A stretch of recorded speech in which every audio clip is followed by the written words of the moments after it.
बेबीचे planning करणाऱ्या स्त्री पुरुषांनी कोणकोणत्या छोट्या छोट्या गोष्टी रोजच्या जीवनामध्ये करायला हव्यात त्या बघणार आहोत. ह्यामध्ये सगळ्यात पहिली महत्वाची गोष्ट आहे ती म्हणजे रोज 20 काळ्या मनुका भिजवलेल्या सकाळी खायच्या आहेत. काळ्या मनुका हे आपल्या शरीरातील सगळ्या धातूंचं पोषण करतात. त्यासोबतच स्त्रीबीज आणि पुरुष बीज चांगले निर्माण होण्यासाठी काळ्या मनुका मदत करतात. अशा वेळेला फक्त काळ्या मनुका वापरताना त्या सीडलेस नकोत, त्यामध्ये बी असलेल्या काळ्या मनुका आपल्याला वापरायच्या आहेत.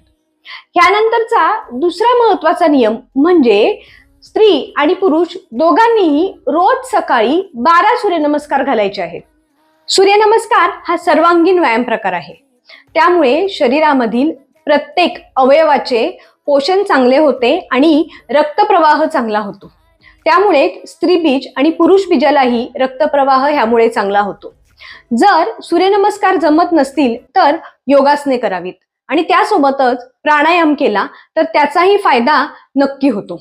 गर्भधारणा होण्यासाठी पुरुष बीज आणि स्त्री बीज हे दोन्हीही सकस असणं गरजेचं आहे आणि बीजाने बीजाची वृद्धी होते ह्या न्यायाने दोघांनीही रोज एक सबीज फळ खावे.